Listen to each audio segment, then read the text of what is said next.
तपाईको trading stock disposal गरेको त्यस्तो इन्कम छ त ट्याक्सेबल हो है, यो कुरा बुझ्नु पर्यो। तपाईको एसेट्स और लायबिलिटी डिस्पोजलमा हुने गेनमा पनि ट्याक्स लाग्छ। बिजनेस एसेट्स है, यहाँ बिजनेस भनेको फेरि यहाँ इन्भेस्टमेन्ट एसेट्स अरु नन बिजनेस एसेट्स पनि हुन्छ।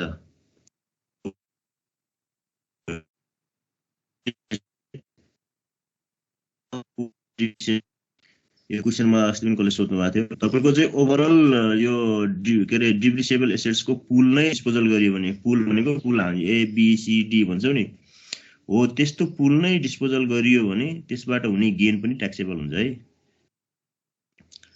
प्राइज और gift in connection with business, यो इम्प्लोइमेन्टकै जस्तो हो यो, यसमा त्यसमा इम्प्लोइमेन्ट थियो, यसमा बिजनेस छ। Amount receive in Liu of accepting any restriction regarding business भनेको तपाईले चाहिँ यस्तो किसिमको रेस्ट्रिक्सन लाई चाहिँ तपाईले एक्सेप्ट गर्नुभयो भने त्यससँग रिलेटेड इन्कम, जस्तो तपाईले कुनै सर्टेन एरियामा चाहिँ तपाईको बिजनेस चाहिँ त्यहाँ इस्टाब्लिश नगर्नु अथवा तपाईको ब्रान्च नखोल्नु, तपाईलाई त्यहाँ ब्रान्च नखोले बापत अथवा तपाईले त्यहाँ बिजनेस एक्टिभिटी नगरे बापत तपाईलाई के किसिमको चाहिँ कम्पेन्सेट आउँछ कतैबाट भने अथवा कसैले त्यस्तो पैसा दिन्छ भने त्यो पनि ट्याक्सेबल हो यो। Amount receive from any investment directly related to business, यो चाहिँ बिजनेससँग रिलेटेड त्यस्तो किसिमको इन्भेस्टमेन्टसँग रिलेटेड इन्कमहरु भयो। Income to be included due to change in accounting method भनेको छ। हामीले अकाउन्टिङ मेथडहरु चेन्ज गर्दाखेरि चाहिँ हुने गेनहरु चाहिँ हुने बेनिफिटहरु पनि ट्याक्सेबल हो। Excess amounts receive due to exchange rate variation, हामीले अब यो रेट भेरिएसनको कुरा भनेको करेन्सीको कुरा गरे यहाँ।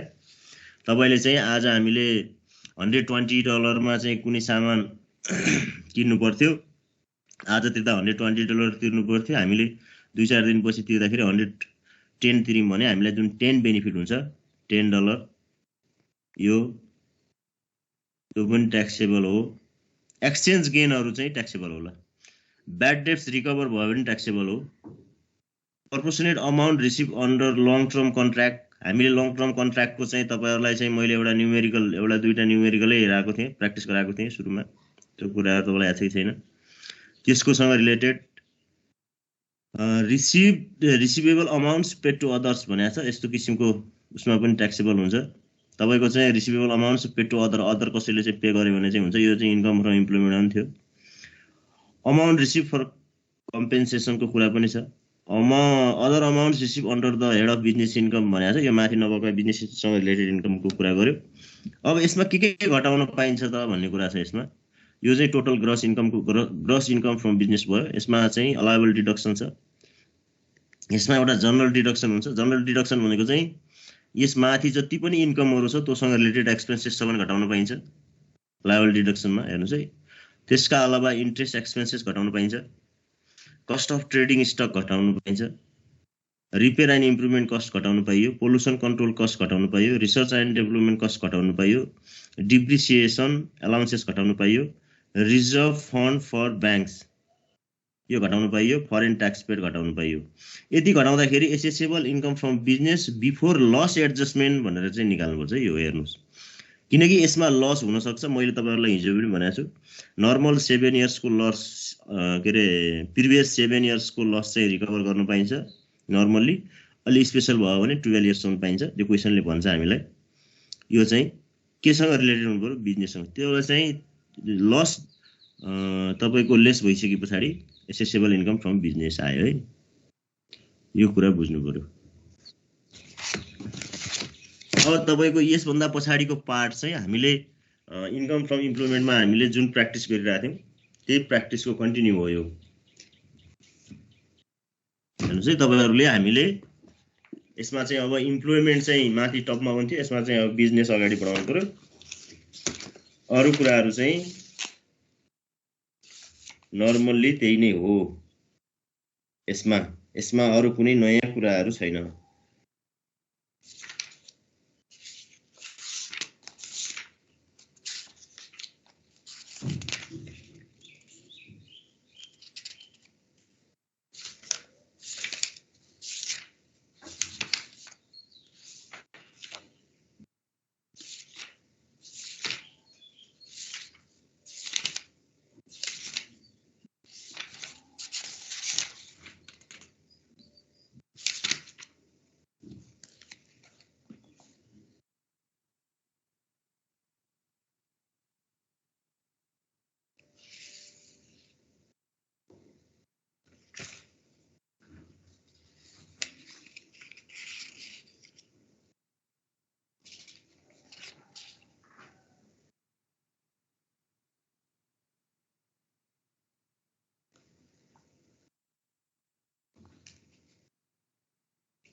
क्वेसनहरु हेर्नुभयो भने क्वेसनको फर्म्याटहरु यसरी दिएको हुन्छ।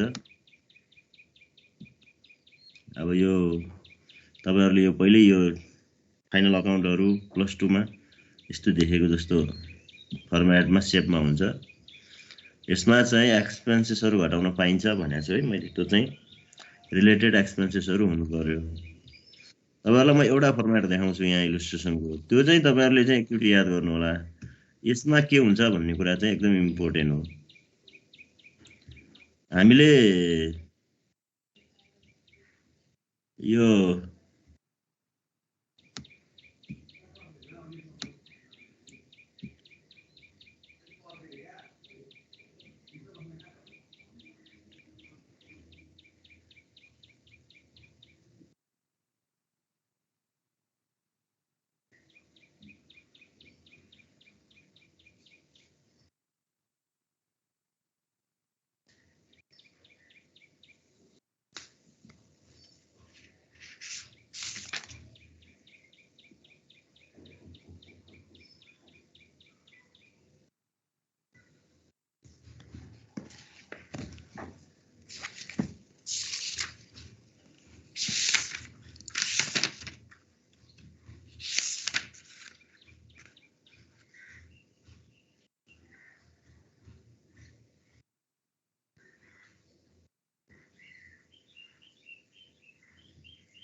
कुन न्युमेरिकल हो कुन एनालिसिस भन्ने कुरा चाहिँ 13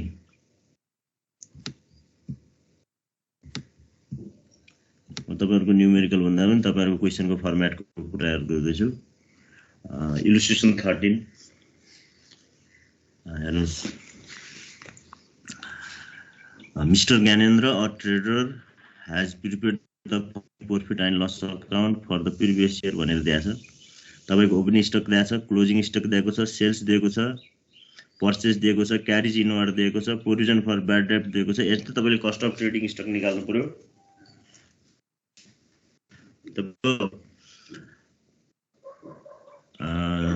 क्रेडिट साइड डेबिट साइडमा जति पनि आइटमहरु दिएको छ ती आइटम चाहिँ ट्याक्सेबल हुनु होइन। यहाँ यो कुराहरु हेर्ने कुरा छ। एडिसनल यसमा डिप्रिसिएसन क्याल्कुलेसन गर्ने भन्ने पनि दिएको छ। लङ क्वेशनमा यो यसमा मैले तपाईहरुलाई खाली भन्न खोजेको हेरी यहाँ क्रेडिट साइडको sales discount receive bad debt recover sundry income चाहिँ अब यहाँ एडिसनल इन्फर्मेसनहरु दिएको छ। यो ठीक छ। Gross income from business calculation भइसकेपछि तपाईले trading stock depreciation block C को क्याल्कुलेसन गर्नु। ब्याड डेट्स घटाउन पाइयो, स्यालेरिज घटाउन पाइयो, एक्सपेन्सेस घटाउन पाइयो, रिपेयर पनि वर्किङ नोट गरेर राखेको छ। फायर इन्स्योरेन्स प्रिमियम भयो, डिस्काउन्ट एन्ड कमिसन भयो, मिसलिनियस एक्सपेन्सेस भयो। अनि डिप्रिसिएसन ब्लक ई यो पनि वर्किङ नोट दुईटा डिप्रिसिएसन रहेछ यहाँ। यसरी घटाउनु पर्यो। यो कुरा चाहिँ बुझ्नु पर्यो। अनि यस पछाडी तपाईले चाहिँ बुझ्ने कुरा चाहिँ के हो भन्दाखेरि यहाँ हामीले पोल्युसन कन्ट्रोल कस्ट र रिसर्च एन्ड डेभलपमेन्ट कस्ट यो दुईटा कस्ट चाहिँ घटाउँदाखेरि हेर्नुस् है, दुईटा कस्ट घटाउँदाखेरि तपाईले जुन हामी adjusted taxable income before PCC and research development cost भन्छौ नि हो, त्यसमा चाहिँ total deduction before PCC and research and development cost एउटा केस भयो। अनि त्यस यो चाहिँ तपाईको इन्कममा के रे ग्रस इन्कमबाट यो कुरा लेस गरिसकियो भने adjusted taxable income before business loss भयो। यहाँ हेर्नुस्, बिफोर बिजनेस लस भयो। अनि तपाईको बिफोर बिजनेस लस भइसके पछाडी बिजनेस लस भइसके पछाडी तपाईको बिजनेस लस घटाइसक्नु भयो भने त्यो घटाइसके पछाडीको जुन adjusted taxable income for PCC and research and development cost छ नि हो, यसको 50% or actual whichever is less भनेर चाहिँ हामीले यहाँ घटाउने है। यो कुरा चाहिँ मैले तपाईहरुलाई खाली हिँडेर मात्रै हो। यो फर्म्याट याद गर्नु होला।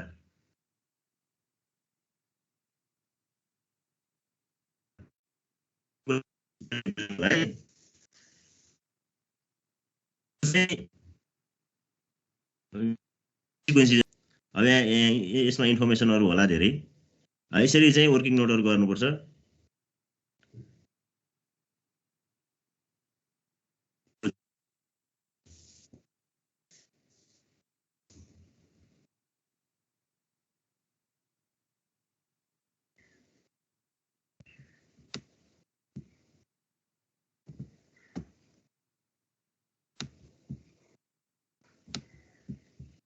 यो 18 मा पनि रहेछ यो 18 मा पनि तपाईको यसरी गरेको छ बिजनेस लस छैन बिजनेस लस नभएपछि त्यसभन्दा अगाडिको फिगरको 50% 12,66,000 को 50% और लेस भनेको चाहिँ रिसिभरेजमा 2 लाख घटाएको छ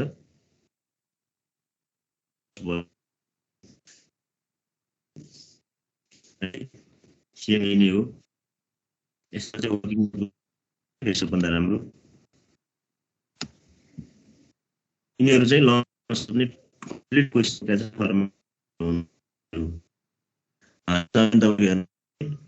cost of trading stock working नोटबाट निकालेको छ स्यालेरिज इन्टरटेनमेन्ट एक्सपेन्सेसहरु एक्सपेन्सेस चाहिँ तपाईको अफिस इस्टाब्लिश गर्दा अफिसको चाहिँ अफिस इस्टाब्लिश गर्दा र तपाईको इन्कमसँग रिलेटेड एक्सपेन्सेसहरु घटाउन पाइन्छ यसमा नर्मल एक्सपेन्सेसहरु घटाउन पाइन्छ है यहाँ बिजनेस लस घटाएको छ त्यसपछि पीसीसी 50% त्यसपछि रिसर्च एन्ड डेभलपमेन्ट कस्ट 19 को इलस्ट्रेसनमा हो यो चाहिँ तपाईहरुले भुल्नु भएन एउटा चाहिँ कन्ट्रोलिङ एन्टिटीको इन्ट्रेस्ट भन्ने छ हैन कन्ट्रोलिङ एन्टिटी भनेको नन प्रॉफिट मोटिभ अर्गनाइजेसन जस्तो अर्गनाइजेसनको चाहिँ कति लोन लिन पाउँछ कति इन्ट्रेस्ट पे गर्न पर्छ भन्ने कन्सेप्ट हो त्यो चाहिँ तपाईहरु त्यो छ कि छैन थाहा छैन हैन कन्ट्रोलिङ एन्टिटीको केस चाहिँ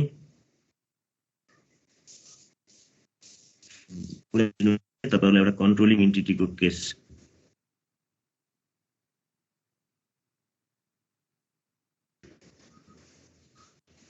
हो यो कन्ट्रोलिङ एन्टिटीको केस छ यो कन्ट्रोलिङ एन्टिटीको केसमा चाहिँ मैले तपाईहरुलाई हिजो पनि भनेको थिएँ त्यस्तो नन प्रॉफिट मोटिभ अर्गनाइजेसनले कति लोन लिन पाइन्छ भन्ने कुराको चाहिँ लिमिट इन्कम ट्याक्स एक्टले डिफाइन गरेको हामी लोन लिन पाइन्छ नेपाल क्याम्पसले अहिले चाहिँ लोन लिनु पर्यो भने उसलाई चाहिए जति लोन लिन्छ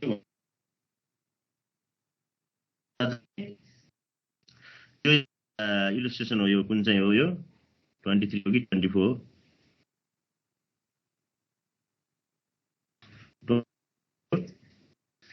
तपाईहरुले 22 हेर्नु होला यसमा चाहिँ तपाईको एउटा फर्मुला छ यो फर्मुला तपाईहरुलाई मैले अस्ति त्यहाँ पनि हेरेको थिएँ ग्रस इन्कम हेर्नु यो तपाईहरुले चाहिँ एकदम ध्यान दिएर हेर्नुस् ल यो किनकि हामीले यो न्यूमेरिकलमा तपाईको धेरै जसो लङ टर्म लङ क्वेशनको 15 मार्क्सको 20 मार्क्सको जुन लङ क्वेशन आउँछ त्यसमा चाहिँ यो इन्ट्रेस्टको कन्ट्रोलिङ एन्टिटीको इन्ट्रेस्ट चाहिँ राखेको हुन्छ हामीलाई क्वेशनले ग्रस इन्कम एक्सक्लुडिङ इन्ट्रेस्ट भनेर चाहिँ क्वेशनमै दिएको हुन्छ इन्ट्रेस्ट छ भने त्यसलाई एक्सक्लुड गर्नु पर्यो अनि त्यसपछि टोटल डिडक्सन कति हो क्वेशनमै दिएको हुन्छ adjustable taxable income before loss adjustment यो पनि क्वेशनमै दिएको हुन्छ बिजनेस लस छ भने घटाउनु पर्यो अनि accessible income from investment excluding interest income and expenses भन्छ यो छ भने पनि यो पनि जोड्नु पर्यो भनेपछि यो जोडिसकेपछि के आउँछ त भन्दा adjusted taxable income for interest calculation भनेर चाहिँ 3,08,000 50% र एक्चुअल इन्कम के अरे इन्ट्रेस्ट इन्कम छ भने त्यो जोडेर क्याल्कुलेसन गर्नु पर्यो म्याक्सिमम लिमिट क्याल्कुलेसन गरिसकेपछि एक्चुअल इन्ट्रेस्ट पे कति गरिरहेछ त कन्ट्रोलिङ एन्टिटीले भन्दा क्वेशनमा दिएको हुन्छ त्यो कम्पेयर गर्नु पर्यो कम्पेयर गर्दाखेरि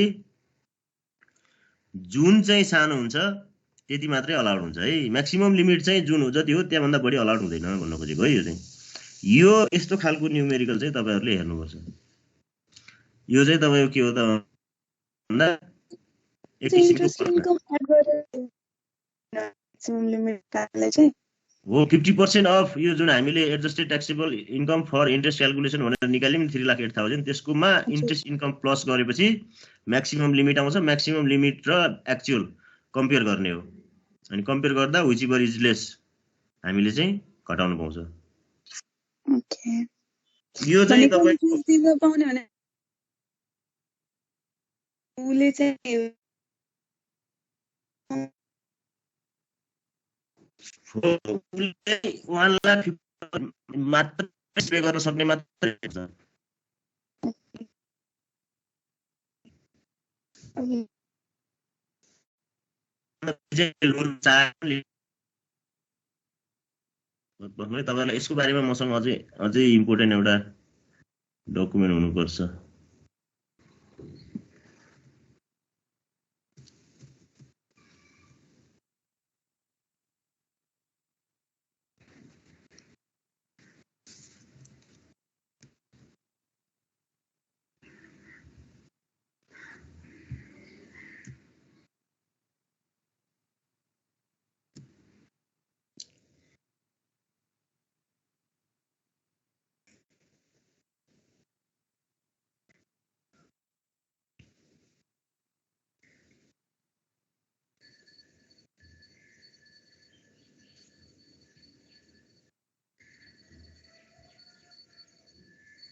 ल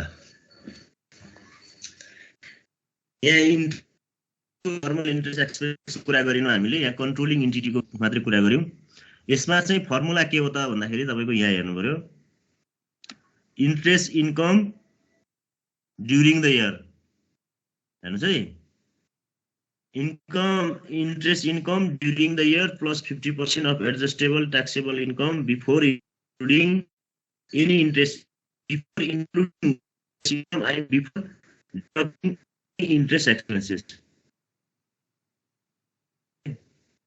or actual interest expenses यो चाहिँ फर्मुला भयो यो तपाईहरुले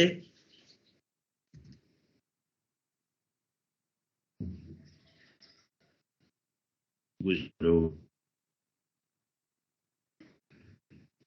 यसमा के हुन्छ भन्ने कुरा चाहिँ दिएको छ सेल्स रेभिन्यू भयो control paid to the controller भन्ने छ अदर एक्सपेन्सेस छ पोल्युसन कन्ट्रोल कस्ट हैन यो तपाईहरुलाई यो पोल्युसन कन्ट्रोल कस्ट पनि झुकाउँछ in this case deductible expenses interest expense taxable income excluding interest भन्यो है एक्सक्लुडिङ इन्ट्रेस्ट कुन कुन हो त भन्दा sales revenue minus other expenses मात्रै हो है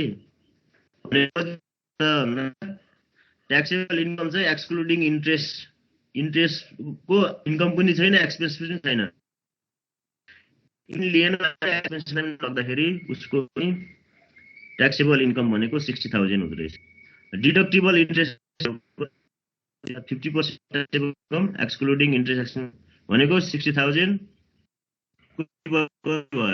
प्लस 50,000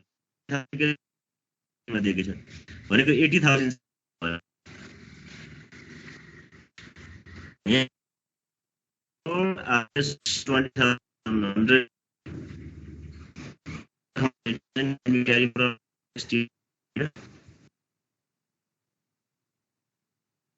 तपाईको कन्ट्रोल डिटीले चाहिँ यति मात्र इन्ट्रेस्ट पे गर्न पाउँछ बाँकी रहेको चाहिँ 20,000 चाहिँ अर्को वर्ष क्यारी फरवर्ड गर्नु नेक्स्ट इयरको लागि त्यसमा पनि लिमिट क्याल्कुलेसन गर्दा यो भनेको हो यो चाहिँ अब यो चाहिँ कस्तो इन्टिटी चाहिँ कन्ट्रोलिङ इन्टिटी हुन्छ भन्ने कुरा चाहिँ यहाँ छ ट्याक्स एक्जिम अर्गनाइजेसन भयो यो कुरा चाहिँ यहाँ यसमा छ अब यसमा कस्ट अफ ट्रेडिङ स्टकको कुरा पनि छ यो चाहिँ अब तपाईहरुलाई यो आउँछ जस्तो लाग्छ मलाई हामीले opening stock plus purchase during the year minus closing stock एउटा नर्मल फर्मुला हो यसमा अरु फर्मुला पनि हैन रिपेयर इम्प्रुभमेन्ट एक्सपेन्सेसको पनि हामीले यो यसमा डिस्कस गरिसकेका छौं न्युमेरिकली गरिरहेका छौं पोल्युसन कन्ट्रोल कस्टको पनि मैले तपाईहरुलाई हिजो भनिहालेँ